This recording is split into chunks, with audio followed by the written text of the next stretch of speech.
Bem, grande parte da classe política e da mídia tradicional está se descreditando mais uma vez. E de fato, estamos vendo um certo grau de censura aqui. Quando você olha para os comentários feitos em 2020 por pessoas como o prefeito de Londres, Sadiq Khan, em referência a George Floyd nos Estados Unidos, você pode ver a linguagem que estava sendo usada na época. Há muitos outros exemplos de pessoas falando dessa maneira também. Você pode ver ali uma fúria justificada. A morte de George Floyd, com razão, gerou revolta. E ainda assim, quando Nigel Farage fala de raiva após o assassinato do jovem Henry Novak, de repente, isso parece ser algo condenado por alguns como errado. Todos nós deveríamos apenas ficar quietos e calar a boca. Bem, veja, em termos do que o Reform realmente está propondo, lei de igualdade de tratamento, fim do policiamento de 2 pesos e 2 medidas, proibição de planos de ação policial baseados em raça, fim das práticas de DEI e remoção da isenção que permite que sikhs carreguem armas brancas grandes.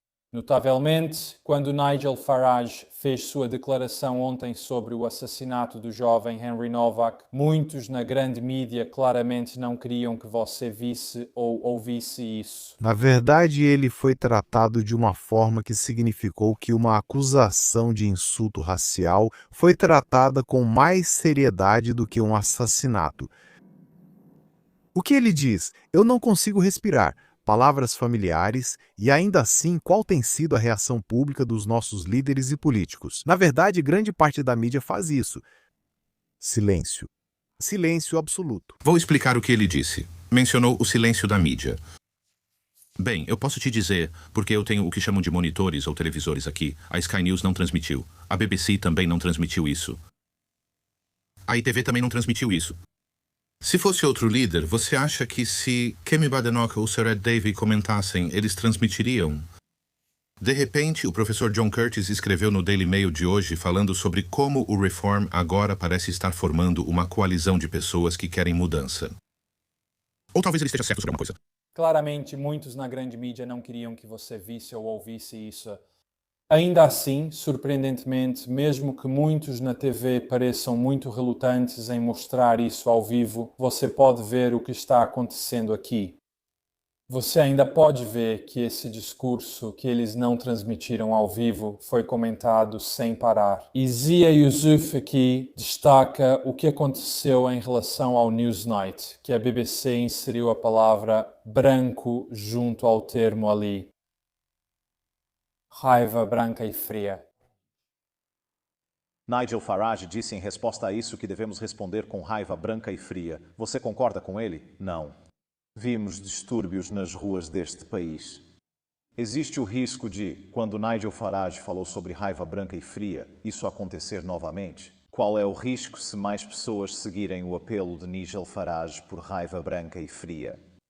Agora, dando sequência a isso, você viu Nigel Farage dizendo hoje que sua equipe jurídica enviou uma carta à BBC exigindo um pedido de desculpas completo no ar e uma investigação sobre o que aconteceu aqui? Agora, Matt Charley, para ser justo, disse que deve um pedido de desculpas a Nigel Farage. Que ele usou esse termo ali, raiva branca e fria, ele disse que foi um erro da parte dele. Ele diz que foi um erro de memória em relação à citação e que pede desculpas a Nigel por isso. O problema é com a BBC, que isso parece ser uma tendência. Pedido de desculpas após pedido de desculpas após pedido de desculpas pela conduta deles, pelo linguajar usado. Isso está se tornando realmente uma tendência agora, e é por isso que a reputação da BBC de esquerda está completamente no lixo. Agora, enquanto a grande mídia não transmitiu o discurso de Nigel Farage ao vivo, eles, como eu disse, lhe falaram bastante sobre isso. E aqui está Zia Youssef com Cathy Newman da Sky. Nigel Farage faz afirmações de que vidas brancas importam, slogan usado pelo maior grupo supremacista branco do Reino Unido. Você está satisfeita com o fato de ele usar essa frase? Cathy, hoje Nigel Farage afirmou que vidas brancas importam tanto quanto negras. Você discorda disso? Parece que você está conduzindo uma entrevista comigo, mas eu estou tentando te fazer uma pergunta. Se você discorda da Afirmação porque você é apolítica. Com todo respeito, Cat, corrijo você porque omitir a segunda metade da frase, na minha opinião, é deliberadamente enganoso e distorce o sentido. Então, Nigel disse que vidas brancas importam tanto quanto vidas negras. E minha pergunta para você é: você discorda dessa afirmação? E minha pergunta para você é sobre as alegações de Nigel Farage de preconceito contra brancos. Quero dizer, há evidências esmagadoras, não há, de racismo policial ao longo das décadas contra pessoas negras e de minorias étnicas. Você tem que voltar ao relatório Scarman, ao relatório Macpherson, à revisão Casey. São décadas de racismo por parte da polícia contra pessoas negras e de minorias étnicas. Você aceita que isso é um fato? Estou meio surpreso que você não conseguiu dizer que concorda com a afirmação de que vidas brancas importam tanto quanto vidas negras. Não entendo por que você não pode confirmar que concorda com isso. Zia, como integrante sênior do partido e política, é meu dever cobrar sua responsabilidade. Por isso faço essas perguntas. Gostaria que você respondesse a essa pergunta sobre racismo policial contra negros e minorias étnicas. Muitas pessoas estão revoltadas porque veem diariamente dados de abordagens, revistas e mortes de pessoas negras sob custódia policial. Elas perguntam: cadê sua indignação sobre isso? Bem, novamente não entendo por que você não consegue confirmar que concorda com a afirmação de que vidas brancas importam tanto quanto vidas negras. Claramente é inaceitável que qualquer pessoa seja discriminada com base em características imutáveis pela polícia ou por qualquer outra pessoa.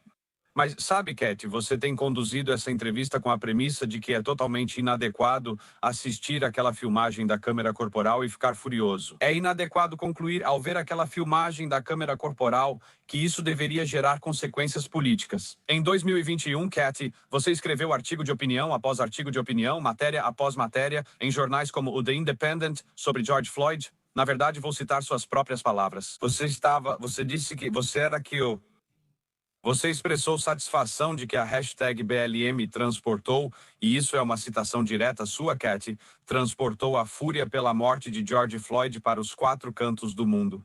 Zia, eu já disse, o ponto que estamos levantando é que precisa haver uma reação totalmente diferente. Uma reação totalmente diferente, Cat, não só de você. Eu só estou dizendo isso para você porque estou falando com você agora, mas receio que isso tenha sido endêmico em grande parte da mídia e das instituições deste país. Achei que foi uma troca realmente notável. E, sabe, temos um primeiro-ministro chamado Keir Starmer que ainda nega que temos um sistema de 2 níveis neste país, como você pode ver aí. A polícia está enfrentando pedidos para abandonar políticas de viés racial e oficiais em serviço lá, falando ao Telegraph, dizem que os policiais de menor patente têm medo de serem acusados de racismo. Eles optam pela opção mais segura quando se trata de incidentes. Hoje vimos Nigel Farage no Parlamento perguntando a Keir Starmer sobre isso.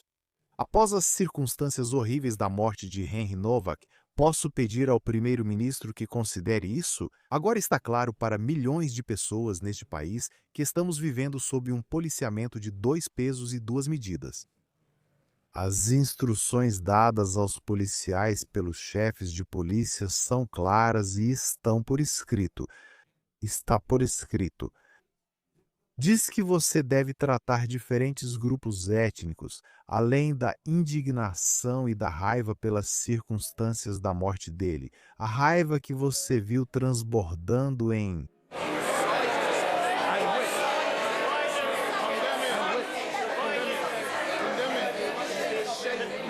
Pior, porque se o público perde a confiança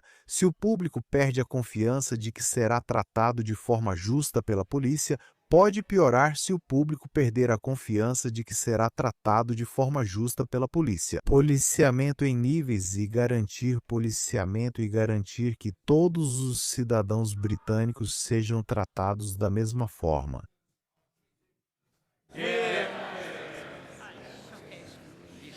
Senhor Presidente, não creio que haja policiamento de 2 pesos e 2 medidas no país.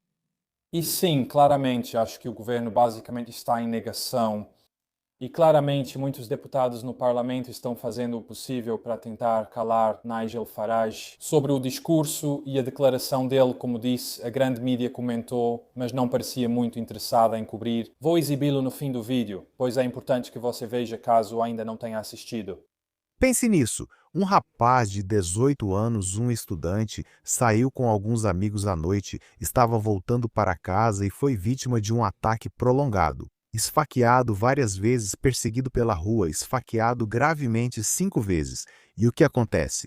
Bem, o irmão do agressor liga para a polícia dizendo: acabamos de ser atacados e insultados racialmente por um cara branco. As sirenes tocam alto. Eles chegam. O jovem Henry deve ter pensado que finalmente a ajuda havia chegado, mas estava muito, muito enganado.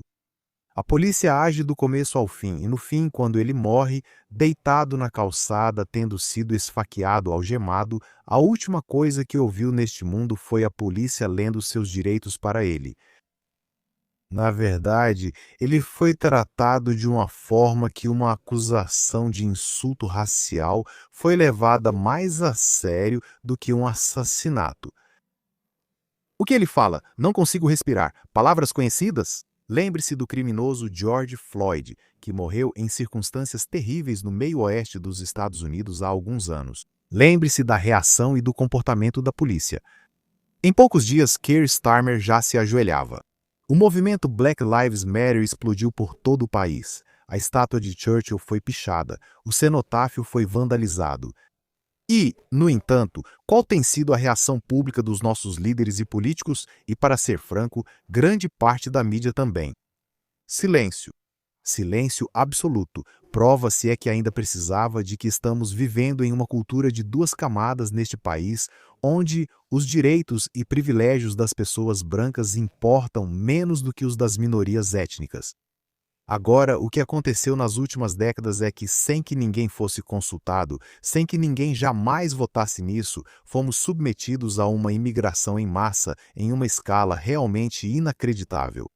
Nos últimos 20 anos, pelo menos 10 milhões de pessoas chegaram à Grã-Bretanha. Muitos são ótimos, trabalham duro, se integraram e construíram suas vidas aqui. Mas muitos dos que vieram se recusaram a se integrar, estão levando vidas paralelas e deixando muitas das nossas cidades quase culturalmente irreconhecíveis em relação ao que sempre foram. Mas, para impedir qualquer crítica a isso, nós criamos leis de discurso de ódio. Nós implementamos uma agenda de DEI. Nós implementamos o que é chamado de discriminação positiva em favor de minorias étnicas em detrimento das pessoas brancas, cujas famílias, em muitos casos, vivem na Grã-Bretanha há séculos. Esse é o caos em que nos metemos. E é por isso que, de certa forma, o que aconteceu, apesar do comportamento horrível daqueles policiais, mas de certa forma o que aconteceu naquela noite em Southampton, talvez não devesse ser uma surpresa na Grã-Bretanha de 2 pesos e 2 medidas. Alison Pearson, jornalista do Daily Telegraph, recebeu ontem um e-mail de um policial experiente e de longa data de Hampshire. Nele, ele deixa perfeitamente claro que a polícia é orientada a responder de maneiras diferentes de acordo com a etnia das pessoas envolvidas no crime ou possível crime. Ele relata que a agenda de DEI avançou tanto na polícia que agora pessoas são promovidas por isso. Não com base no mérito, não com base na capacidade, mas com base na sua origem racial ou religiosa. Isso levou a uma queda nos padrões da polícia, mas pense nisso. Embora possamos condenar os 2 policiais envolvidos, reflita sobre isso. O maior medo que um policial tem hoje em dia ao cumprir seu dever nas ruas é o medo de ser denunciado por ter agido de forma considerada racialmente tendenciosa. Esse medo agora é maior do que lidar com um homem morrendo deitado no chão. A família de Henry respondeu a isso de uma maneira extraordinariamente digna. Mas eu sugiro que o resto de nós responda a isso com pura fúria fria. Isso está errado. Todos os valores e padrões de vida em um país livre, onde todos são julgados igualmente perante a lei, foram destruídos e jogados fora. E há uma ou 2 coisas que precisam acontecer muito rapidamente. A primeira é que a operação de reclamações contra a polícia, o IOPC, precisa chegar ao fundo disso e produzir um relatório muito rápido. Em segundo lugar, até na sentença, a pena aplicada foi, na verdade, inferior ao mínimo recomendado para um ataque sustentado, agressivo e homicida. E hoje vou escrever ao Procurador-Geral pedindo que ele revise a sentença. Mas a coisa mais importante que precisa mudar, que tem que mudar para que a nossa sociedade não seja dilacerada. Onde as comunidades começam a desconfiar umas das outras e a desconfiar profundamente da polícia e de todas as outras instituições deste país, é que precisamos de uma mudança de cultura? Chega de preconceito contra brancos. Uma promoção da ideia de que vidas brancas importam tanto quanto vidas negras. O fim de diversidade, equidade e inclusão e da discriminação positiva, mas um país que trate todos de forma igual e justa perante a lei. Isso é sério, isso é urgente. Eu temo por onde nossa sociedade estará em poucos anos se não enfrentarmos isso e agirmos muito, muito rapidamente. Quero enviar minhas mais sinceras condolências, as mais sinceras condolências do país à família de Henry. Espero que esta seja a última vez que uma força policial britânica atua dessa maneira. Mas o peixe apodrece pela cabeça. Cabe ao governo e aos chefes de polícia mudar essa cultura e começar esse processo hoje. Obrigado.